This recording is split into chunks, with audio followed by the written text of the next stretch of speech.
Ciencia, de Ernesto Sábato. Durante siglos el hombre de la calle tuvo más fe en la hechicería que en la ciencia. Para ganarse la vida, Kepler necesitó trabajar de astrólogo. Hoy los astrólogos anuncian en los diarios que sus procedimientos son estrictamente científicos. El ciudadano cree con fervor en la ciencia y adora a Einstein y a Madame Curie, pero por un destino melancólico, en este momento de esplendor popular, muchos profesionales comienzan a dudar de su poder. El matemático y filósofo inglés A. N. Whitehead nos dice que la ciencia debe aprender de la poesía.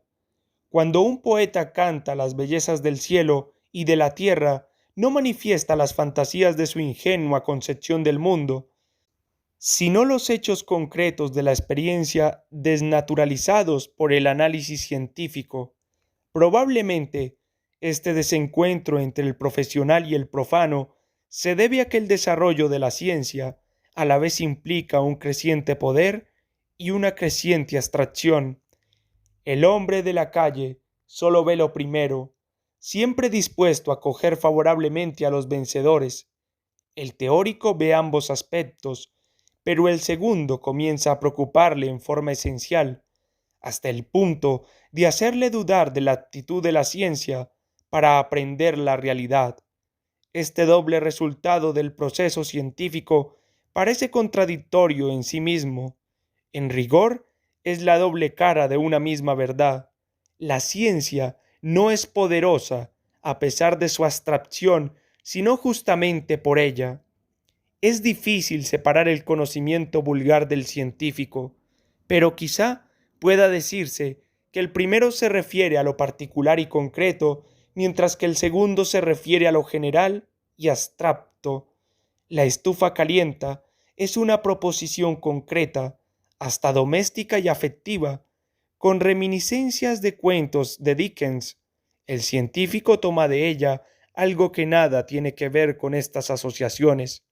Provisto de ciertos instrumentos, observará que la estufa tiene mayor temperatura que el medio ambiente y que el calor pasa de aquella a éste. En la misma forma, examinará otras afirmaciones parecidas, como la plancha quema, las personas que se retardan tomando el té frío. El resultado de sus reflexiones y medidas será una sola y seca conclusión: el calor pasa de los cuerpos calientes a los fríos. Todavía esto es bastante accesible para la mente común. El desideratum del hombre de ciencia es enunciar juicios tan generales que sean ininteligibles, lo que se logra con la ayuda de la matemática. El enunciado anterior todavía no le satisface y solo queda tranquilo cuando puede llegar a decir: la entropía de un sistema aislado aumenta constantemente. Del mismo modo, cuestiones como la caída de la manzana sobre la cabeza de Newton, la existencia de las cataratas del Iguazú, la fórmula del movimiento acelerado y el accidente de Cyrano pueden reunirse exitosamente en la proposición: el tensor y es nulo, que, como observa Eddington, tiene el mérito de la concisión, ya que no el de la claridad.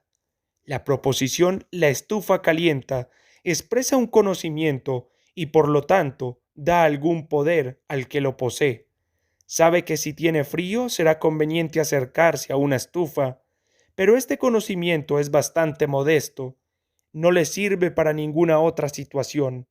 En cambio, si alguien tiene pleno conocimiento de que la entropía de un sistema aislado aumenta constantemente, no solo buscará una estufa para calentarse, resultado muy magro para 20 años de estudio, sino que podrá resolver una enorme cantidad de problemas, desde el funcionamiento de un motor hasta la evolución del universo. Así, a medida que la ciencia se vuelve más abstracta y en consecuencia más lejana de los problemas, de las preocupaciones, de las palabras de la vida diaria, su utilidad aumenta en la misma proporción. Una teoría tiene tantas más aplicaciones cuanto más universal y por lo tanto cuanto más abstracta, ya que lo concreto se pierde con lo particular. El poder de la ciencia se adquiere gracias a una especie de pacto con el diablo, a costa de una progresiva evanescencia del mundo cotidiano. Llega a ser monarca, pero cuando lo logra, su reino es apenas un reino de fantasmas. Se logra unificar todas aquellas proposiciones porque se eliminan los atributos concretos que permiten distinguir una taza de té, una estufa y personas que se retardan. En este proceso de limpieza va quedando bien poco. La infinita variedad de concreciones que forma el universo que nos rodea desaparece. Primero queda el concepto de cuerpo, que es bastante abstracto, y si seguimos adelante apenas nos quedará el concepto de materia, que todavía es más vago, el soporte o el maniquí para cualquier traje. El universo que nos rodea es el universo de los colores, sonidos y olores. Todo eso desaparece frente a los aparatos del científico como una formidable fantasmagoría. El poeta nos dice, el aire el huerto orea, y ofrece mil olores al sentido.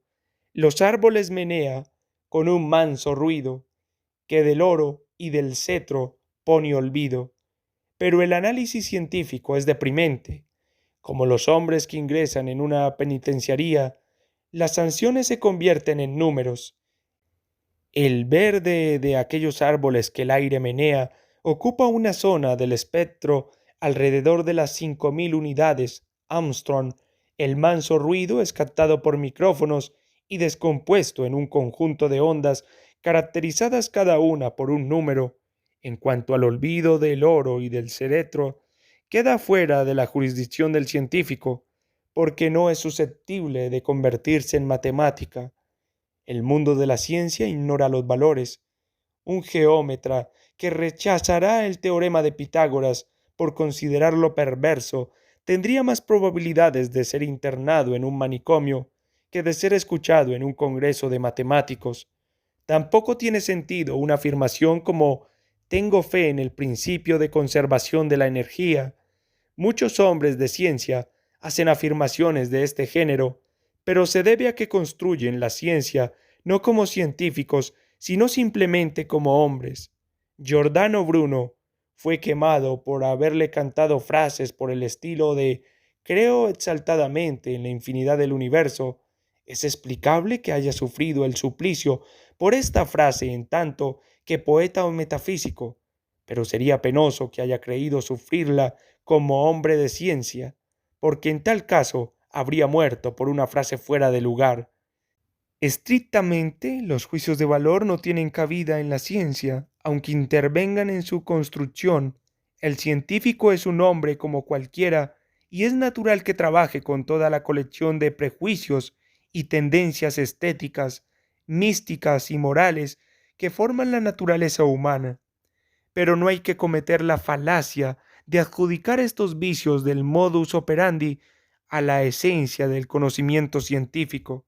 De este modo, el mundo se ha ido transformando paulatinamente de un conjunto de piedras, pájaros, árboles, sonetos de Petrarca, cacerías de zorro y luchas electorales, en un conglomerado de sinuosidades, logaritmos, letras griegas, triángulos y ondas de probabilidad, y lo que es peor, nada más que en eso.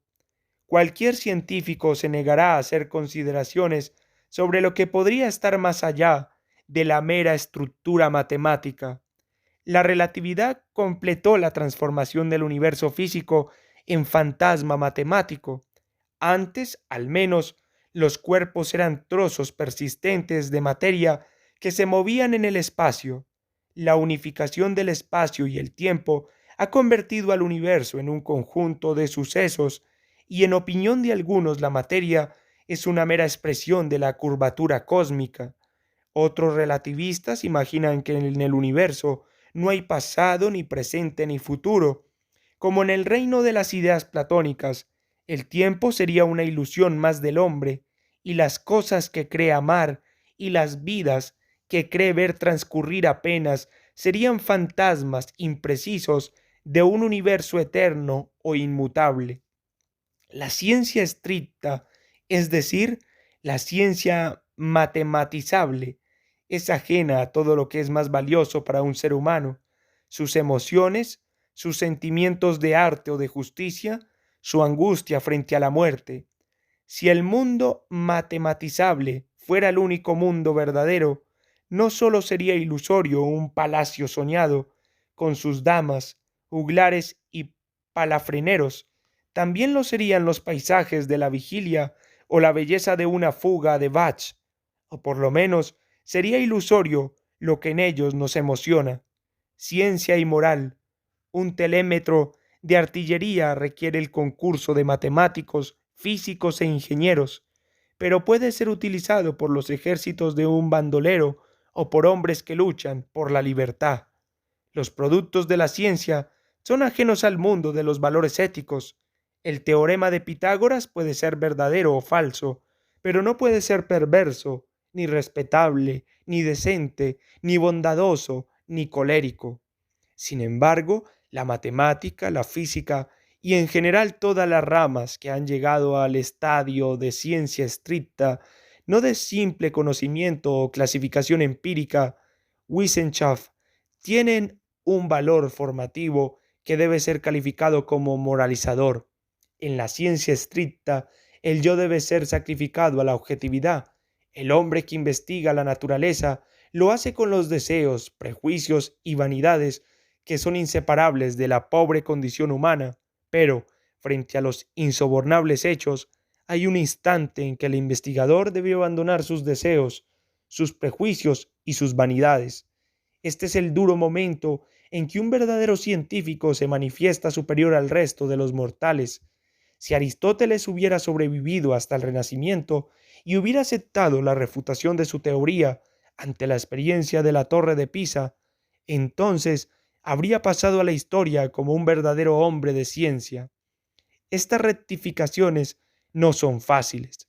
La historia de la ciencia está llena de hombres que se aferraron a teorías falsas mucho después que los hechos las hubieran destrozado. Los peripatéticos contemporáneos de Galileo se negaron a aceptar la existencia de los satélites de Júpiter. Poggendorfer pasó a la historia por haber encajonado la memoria de Mayer, descubridor del principio de la energía. Painlevé se negaba a aceptar la teoría de Einstein. Le Chatelier comentaba con sorna que algunos ilusos dicen haber comprobado la producción de gas helio por el uranio.